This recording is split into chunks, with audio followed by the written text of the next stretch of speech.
तो नमस्कार, आदाब, सत श्री अकाल, कैसे हैं आप सब? स्वागत करता हूँ आपके अपने चैनल मूवी प्रो एक्स 2 पे, जहाँ हम मूवीज़ की कहानियों को एक्सप्लेन करते हैं। आज की कहानी आपको बहुत ज़बरदस्त लगने वाली है, जो आपको बहुत ज़्यादा पसंद आएगी। तो ज़्यादा समय ना खराब करते हुए, तो चलिए हम बढ़ते हैं अपनी कहानी की ओर। कहानी की शुरुआत में हम देखते हैं एक छोटी बच्ची स्कूल ड्रेस में अपने हाथ में एक औरत का कटा हुआ सिर पकड़कर रेलवे ट्रैक से आ रही होती है और आकर वो पुलिस स्टेशन में इंस्पेक्टर के टेबल पर वो सिर रख देती है, जिसे देख सभी हैरान हो जाते हैं। और फिर एक पुलिस वाला बोलता है, पिछले 6 महीने में ये दूसरा कटा हुआ सिर देखने को मिला है। वहीं से हमें एक फ्लैशबैक दिखाया जाता है। हम देखते हैं एक लाश पड़ी है जिसका सिर कटा हुआ है। डॉक्टर आता है और उस लाश का सिर उसके धड़ के साथ सिलता है। फिर वो लाश उसके घर वालों को दे दी जाती है।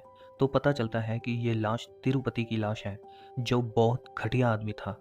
जिस किसी लड़की की शादी गांव में होती थी, वो उस रात उस लड़की के साथ बलात्कार कर दिया करता था, जिसका पता इसकी बीवी को चलता है और वो इसका सिर काट देती है। तिरुपति की लाश घर में पड़ी रहती है, कोई इसे कंधा देने नहीं आता और गांव वालों को तिरुपति पर इतना गुस्सा होता है कि वो कहते हैं कि मरने के बाद इसकी आत्मा को शांति नहीं मिलनी चाहिए और ना ही इसकी आत्मा को दूसरा जन्म मिलना चाहिए।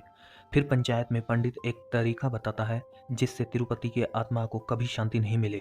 पंडित बोलता है कि हमें तिरुपति को समाधि दंड देना चाहिए। इसमें तिरुपति की लाश को एक गड्ढे में खड़ा कर कर उसके ऊपर काले मुर्गे का खून डालकर फिर सारे गांव वालों के नाखून और पैरों की मिट्टी एक काले कपड़े में लपेटकर बंद करके उस खड्डे में गिरने से वो हमेशा हमेशा के लिए तड़पता रहेगा। गांव वाले ऐसा ही करते हैं। अब तिरुपति के दोनों भाई उसकी लाश को उठाते हैं और गांव के बाहर ले आते हैं, जहां जानवरों को दफनाया जाता है और तिरुपति को दफनाने की तैयारी करते हैं।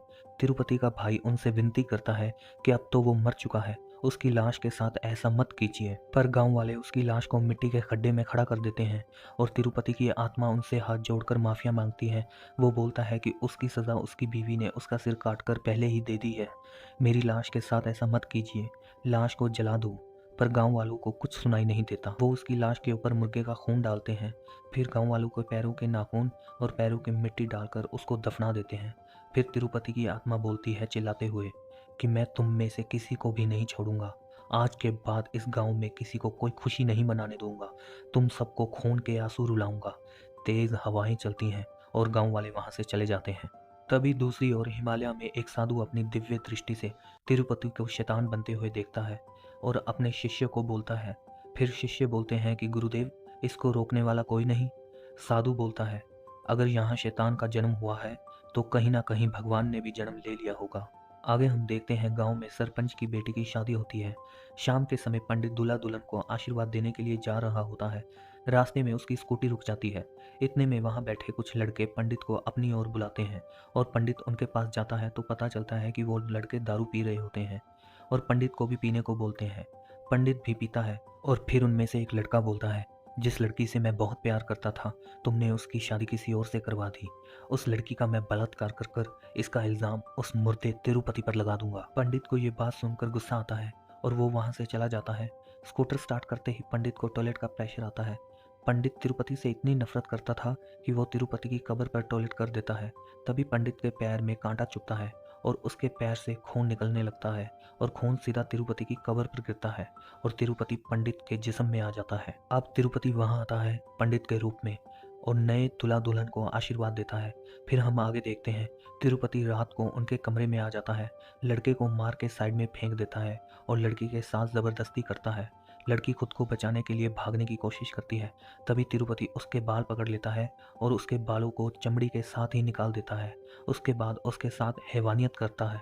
अगले दिन पुलिस आती है। हम देखते हैं कि लड़की और वो लड़का मर चुके हैं। पुलिस पंडित को पकड़ लेती है और पंडित को खूब तोड़ती है और पंडित बार बार यही बोलता है कि ये मैंने नहीं किया। तो पुलिस वाला पूछता है कि फिर किसने किया है। पंडित बोलता है कि उस रात वो लड़का ऐसा बोल रहा था कि उसके साथ गलत काम कर कर फिर उसका इल्ज़ाम तिरुपति पर लगा देगा। फिर पुलिस वाले उन लड़कों को भी उठाकर लाते हैं और उनको भी खूब पीटते हैं। फिर हम आगे देखते हैं, एक छोटी बच्ची पर कुछ बुरा साया होता है, जिसका झाड़ फूक अल्लाह बख्श कर रहा होता है। उसके माँ बाप को अल्लाह बख्श बोलता है कि एक मुर्गी और कुछ सामान इसके सिर से उतार कर गाँव के बाहर चौराहे में रख देना। वो वैसा ही करते हैं। रात को सामान को उसके सिर से उतार कर चौराहे में रख कर चले जाते हैं।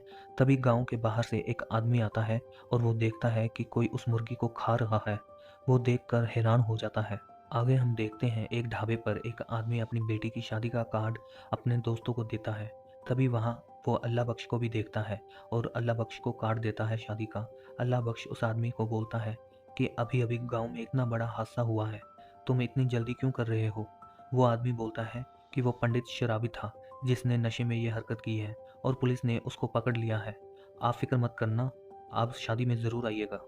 अब शादी का दिन होता है और लोग खाना खा रहे होते हैं।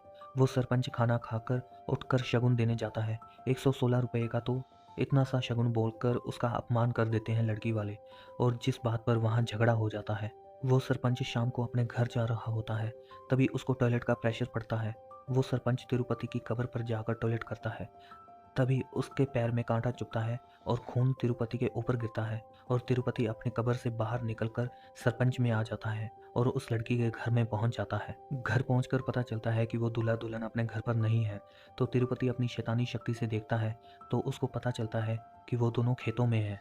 वो ट्रैक्टर लेकर सीधा खेतों में पहुंच जाता है। ट्रैक्टर से उनको ऊपर से नीचे फेंक देता है और लड़के को मारकर दूर फेंक देता है। लड़की के मुंह में भुट्टा डालकर उसके बाद खेतों को आग लगा देता है, जिसमें वो लड़की जिंदा जल जाती है। अगले दिन पुलिस आती है। उस लड़की के माँ बाप आते हैं और जिसे देखकर वो बहुत रोते हैं। फिर सरपंच और वो पंडित को दोनों को पेड़ से बांध दिया जाता है और दोनों यही बोलते हैं कि हमने ये नहीं किया, हमें छोड़ दो। पर कोई भी उनकी बात पर यकीन नहीं करता। तभी वहाँ पर अल्लाह बख्श आता है और उनको छोड़ देने को बोलता है और उनको बताता है ये काम इन दोनों ने नहीं किया, बल्कि ये काम के पीछे तिरुपति की आत्मा है। ये सारा काम तिरुपति की आत्मा ने किया है। किसी को भी उसकी बात पर यकीन नहीं होता। तब अल्लाह बख्श उस लड़के को बोलता है कि गांव वालों को वो वीडियो दिखाए। तभी गांव वाले वो वीडियो देखते हैं जिसमें तिरुपति चौक पर वो मुर्गी खा रहा होता है और अपनी साइकिल पर पूरे गांव में घूम रहा होता है, जिसे देख वो गांव वालों को यकीन आ जाता है कि अल्लाह बख्श सच बोल रहा है। तभी वहाँ पुलिस आती है और पुलिस ऑफिसर उन दोनों को जेल में बंद करने की बात करता है। तो अल्लाह बख्श उसे तिरुपति की आत्मा के बारे में बताता है, पर पुलिस ऑफिसर हंसकर वो बात को मजाक में उड़ा देता है और बोलता है कि मैं आज रात उसी तिरुपति की कब्र के पास रुकूंगा और तुम सबको झूठा साबित करूंगा। जाते समय वो अपने पुलिस ऑफिसर को सुबह चाय लाने को बोलता है। अगले दिन पुलिस ऑफिसर चाय लेकर जब आते हैं तो वो पुलिस ऑफिसर वहीं कुर्सी पर बैठा होता है। जब उसके पास जाकर पुलिस ऑफिसर उसको चाय देते हैं तो पुलिस वाला मर चुका होता है और उसके मरने के रात के सीन दिखाते हैं। इसके बाद गांव वाले तिरुपति की बीवी राधा से मिलने जाते हैं जेल में और उसको तिरुपति को रोकने के लिए बोलते हैं।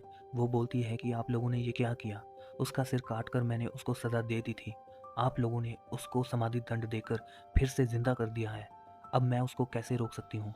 गांव वाले उसके सामने हाथ जोड़ते हैं। तब राधा बताती है अपनी बहन के बारे में, जो बचपन से ही अपनी दादी से बहुत प्रभावित थी। उसकी दादी के मरने के बाद वो घर छोड़कर चली गई थी और नागा साधु अघोरी बन गई थी। राधा बोलती है कि वो तब से अब तक बहुत बदल चुकी है। मैंने सुना है बहुत सारे साधु उसके शिष्य हैं, अगर आप उसको बुला लो तो हो सकता है वो तिरुपति की आत्मा से आप लोगों को मुक्ति दिला दे। गांव वाले पूछते हैं वो कहाँ मिलेगी। राधा बोलती है साधु लोगों के कोई ठिकाने नहीं होते, पर मैंने सुना है वो पुराने किले में अक्सर पूजा करने आती है। गांव वाले भैरवी को ढूंढने के लिए निकल पड़ते हैं। रास्ते में वो देखते हैं कुछ लोग काफ़ी सारी गऊओं को बांध कर काटने के लिए लेकर जा रहे होते हैं।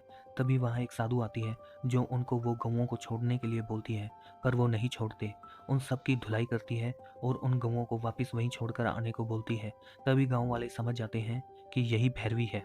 वो भैरवी को रोकते हैं और उसको सारी बात बताते हैं और अपने साथ चलने को बोलते हैं। भैरवी उनके साथ चलने को मना कर देती है। फिर गांव वाले उसके सामने हाथ पांव जोड़ते हैं और भैरवी उनके साथ चलने के लिए मान जाती है। अब गांव वाले भैरवी को लेकर गांव में आ जाते हैं। भैरवी गांव में आने के बाद सबसे पहले अपने पुराने घर में जाती है और अपनी दादी के मंदिर में माथा टेकती है। वहाँ एक सांप आता है जिसके सिर पर रुद्राक्ष होता है। उसके बाद भैरवी तिरुपति की कब्र पर जाती है। तिरुपति तड़प उठता है। फिर भैरवी चारों दिशाओं में 4 नंदी, 9 तरह का अनाज, गंगा जल और अघोरी की जटा से बांध देती है और बोलती है 15 दिन तक इसकी कब्र के आसपास कोई इंसान का साया तक नहीं आना चाहिए। 15 दिन के बाद इसको मोक्ष दिलाने मैं फिर से आऊंगी।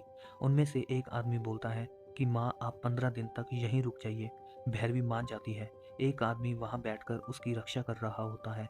इतने में बाहर के गांव से एक आदमी अपने दोस्तों के साथ वहां न्यूज़ रिपोर्टिंग कर रहा होता है। तभी उनका ड्रोन तिरुपति की कब्र पर गिर जाता है और वो आदमी अंदर जाने की कोशिश करता है तो पहरेदार उसको रोक देता है। वो आदमी रात को ड्रोन उठाने आता है। तभी अंदर जाते समय उसके हाथ पर कांटेदार तार लग जाती है, जिससे उसके हाथ में से खून निकलने लगता है। फिर वो कब्र तक पहुंच जाता है। तभी उसका खून कब्र पर गिरता है और उसके अंदर तिरुपति की आत्मा आ जाती है और वो आदमी भैरवी द्वारा बनाया गया माया जाल तोड़ देता है और तिरुपति फिर से पूरे गांव में घूमने लग जाता है और उसकी नज़र अब भैरवी पर पड़ जाती है, जो सुबह सुबह ब्रह्म मुहूर्त में स्नान कर रही होती है। अब तिरुपति भैरवी को पाना चाहता था।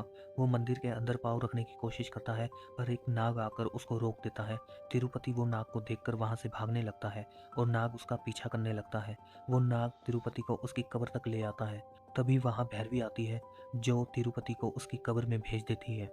अगले दिन राधा अब जेल से छूट जाती है और गांव वालों को लगता है कि अब सब कुछ ठीक हो जाएगा।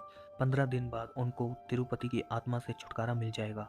पर तिरुपति अघोरियों के पास जाकर तंत्र विद्या सीख लेता है, जिससे वो अब हवा, पानी, आग, आकाश और धरती पांचों एलिमेंट को काबू कर सकता था। अब वो सिर्फ एक आत्मा नहीं, अब वो एक शैतान बन चुका था, जो अपनी तंत्र शक्ति से पूरे गांव को एक सीमा रेखा में बांध देता है और बोलता है, जो कोई इसे पार करेगा वो मरेगा। और वैसा ही होता है। अब गांव में सूखा पड़ने लगता है, लोग बीमार होने लगते हैं। तभी एक छोटी बच्ची बीमार हो जाती है। उसके माँ बाप उसे भैरवी के पास लेकर आते हैं और उसे बचाने को बोलते हैं। भैरवी बोलती है इसे सिर्फ राधा बचा सकती है। राधा बोलती है वो कैसे? फिर भैरवी बोलती है कि राधा, तुम तिरुपति की पत्नी हो, तुम हार श्रृंगार कर कर तिरुपति के पास जाओ और मैं लाउड स्पीकर पर ओमकार का जाप करूंगी, जिससे तिरुपति की शक्ति कम हो जाएगी और आप बच्ची को लेकर सीमा रेखा के पार चले जाना। वैसा ही हो रहा होता है। तभी लाइट चली जाती है और तिरुपति की शक्ति बढ़ जाती है और उसको समझ आता है कि राधा उसको अब भी धोखा दे रही है। तिरुपति उस बच्ची के अंदर आ जाता है और आरी से राधा का सिर काट देता है और पुलिस स्टेशन ले जाकर सिर रख देता है। अब भैरवी पूरी तरह टूट जाती है और तिरुपति के आगे आकर उसको गांव वालों को माफ करने को कहती है। तिरुपति बोलता है, मैंने भी ऐसे ही माफी मांगी थी, मुझे इन्होंने माफ नहीं किया था, मैं कैसे कर दूं? भैरवी पूछती है, तुम इनको कैसे माफ करोगे? तुम इन लोगों को कैसे छोड़ोगे बताओ? तो तिरुपति बोलता है, अगर तुम मेरी हो जाओ तो मैं वादा करता हूँ मैं गांव वालों को छोड़ दूंगा। जाओ दुल्हन की तरह तैयार होकर आओ। भैरवी ऐसे ही दुल्हन की तरह तैयार होकर गांव के मेले में पहुंच जाती है, जहां तिरुपति आ जाता है और सब लोगों के सामने भैरवी के साथ गलत करने की कोशिश करता है। पर भैरवी ओमकार का जाप करती रहती है। उसका 1 करोड़ जाप होने वाला होता है। तभी तिरुपति उसको बुरी तरह मारता है और भैरवी बेहोश हो जाती है। तभी एक छोटी बच्ची नंदी के पास जाती है और नंदी को भैरवी को बचाने के लिए बोलती है और नंदी वहां साक्षात आते हैं और भैरवी को होश में लाते हैं। भैरवी होश में आती है और एक और बार ओम नमः शिवाय बोलती है। तभी देश के अलग अलग कोने से ज्योतिर्लिंग दिखाई देते हैं और वहां खुद भगवान शिव आते हैं भैरवी को दर्शन देने और भैरवी को त्रिशूल देते हैं, जिससे वो तिरुपति को मार देती है और फिल्म यहीं खत्म हो जाती है। आप कमेंट कर कर ज़रूर बताएं आपको फिल्म की स्टोरी कैसी लगी। चैनल को सब्सक्राइब ज़रूर करें, जिससे आपको हमारी आने वाली और भी वीडियोस मिलती रहेंगी। मिलते हैं अगली किसी वीडियो में। धन्यवाद।